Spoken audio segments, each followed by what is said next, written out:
হরে কৃষ্ণ, রাধে রাধে। কেমন আছো তোমরা সবাই? আশা করি সবাই খুব ভালো আছো, সুস্থ আছো। ননী গোপুর পরিবারে আরও একটি নতুন ভিডিওতে তোমাদের সবাইকে স্বাগতম। তো বন্ধুরা, প্রতিদিনের মতোই আজকেও তোমাদের শ্রবণ করাবো আমাদের ছোট্ট গোপাল সোনার একটি সুন্দর লীলা কথা। তো দেখো, আজকে তোমাদের প্রথমে দেখিয়ে দিচ্ছি যে গোপাল সোনাদের স্নানের বাথটাবটা আমি কিভাবে রেডি করি। তো চলো, দর্শন করতে করতে তোমাদেরকে গোপাল সোনার সুন্দর ছোট্ট লীলা কথাটাও শেয়ার করা যাক। তো দেরি না করে শুরু করা যাক। বন্ধুরা, আজকে আমি তোমাদের সাথে শেয়ার করব গোপাল সোনার এত সুন্দর একটি লীলা কথা যে শুনলে তোমাদেরও মন প্রাণ একদম ভরে যাবে। তো চলো, দেরি না করে শুরু করা যাক। একজন ভক্ত প্রতিদিন গোপাল সোনার একদম খুব সুন্দরভাবে সেবা করে, মানে যেমন ধরো স্নান সেবা, পোশাক সেবা। সে নিজের হাতে নতুন নতুন পোশাক তৈরি করে চেষ্টা করে গোপাল সোনাকে পরানোর।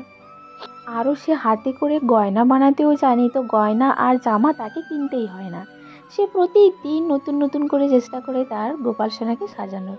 তো একদিন কি হয়, হঠাৎ করে একদিন সে ভীষণ অসুস্থ হয়ে পড়ে।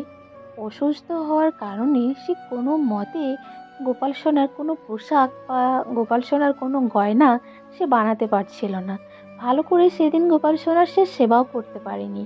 তারপর তার ভীষণ মন খারাপ যে আজকে তো আমি গোপাল সোনার জন্য কোনো পোশাকই বানাতে পারলাম না, তাহলে হয়তো আমার গোপাল সোনার কত মন খারাপ হয়েছে।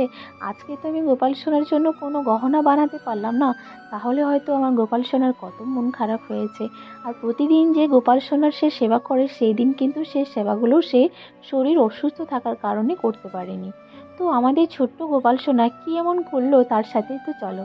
যখন সে অসুস্থ হয়ে বিছানায় শুয়ে আছে, যেমন ধরো সকালের দিকটা আমাকে উনি যেটা মানে বলেছেন, আমি আপনাদের সাথে সেটাই শেয়ার করব।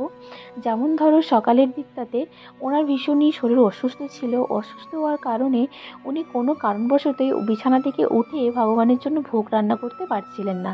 তো সে তখনই হঠাৎ করে ওনার মানে এত প্রচণ্ড গায়ে জ্বর, উনি ওই গায়ে জ্বর নিয়েই ভগবানের কাছে গিয়ে বলেন যে প্রভু, আজকে তো আমি তোমার জন্য কোনোভাবে কোনো পোশাক বানাতে পারলাম না বা কোনো কিছুই বানাতে পারলাম না। আজকে তোমার জন্য আমি অন্নভোগও রান্না করতে পারলাম না। দেখো, আমার এত শরীর অসুস্থ, এত জ্বর এসেছে, আমি কিভাবে তোমার জন্য অন্নভোগ রান্না করব বা তোমার জন্য কিভাবে আমি পোশাক বানাবো। আজকে তুমি আমাকে ক্ষমা করে দাও প্রভু। আজকে এভাবে শরীর অসুস্থ হওয়ার কারণে আমি তোমার ঠিকমতো করে সেবাও করতে পারছি না। সেই বলতে বলতে যেখানে মানে আমাদের গোপাল সোনা থাকেন, ওই রুমের নাকি সাইডে ওই ভগবানের পাশেই নাকি একটা বেড রাখা ছিল, যেখানে উনি শুতেন। গোপাল সোনাকে কোনোদিনই উনি একা ছাড়েননি। ওনার মনে হতো যে গোপাল সোনাকে একা ছাড়লে নাকি গোপাল সোনার ভীষণ ভয় লাগে।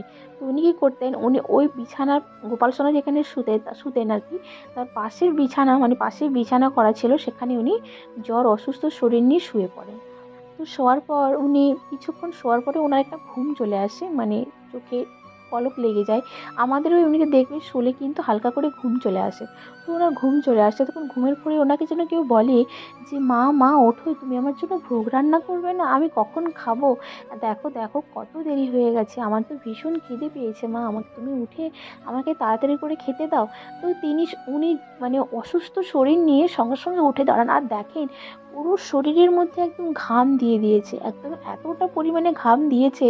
আর হঠাৎ করে যেন ওনার জ্বরটাও ঘামের সাথে সাথে চলে গেছে প্রচুর পরিমাণে। যেমন আমরা স্নান করে গেলে কিভাবে ভিজে যাই, তো উনিও সেভাবে স্নান করে যাওয়ার মতো ভিজে গেছিলেন ঘামে ঘুমের মধ্যে।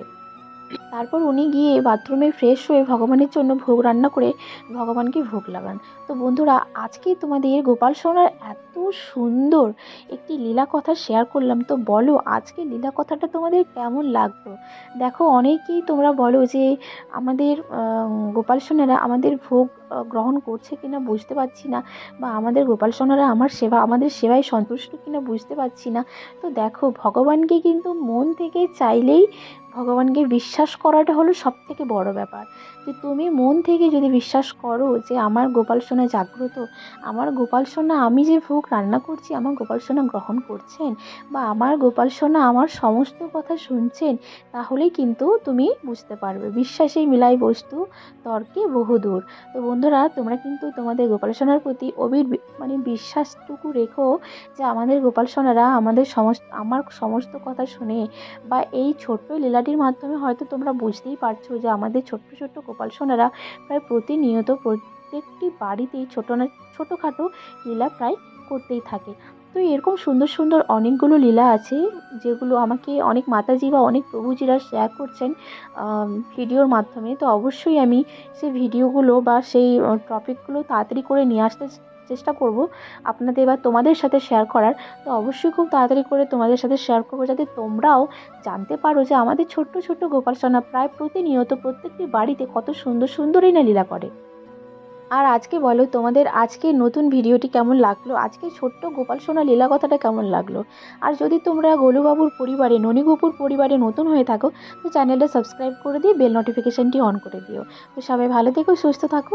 দেখা হচ্ছে কিন্তু তোমাদের সাথে পরের কোনো গোলুবাবুর নতুন ভিডিও নিয়ে। তো চলো, রাধে রাধে।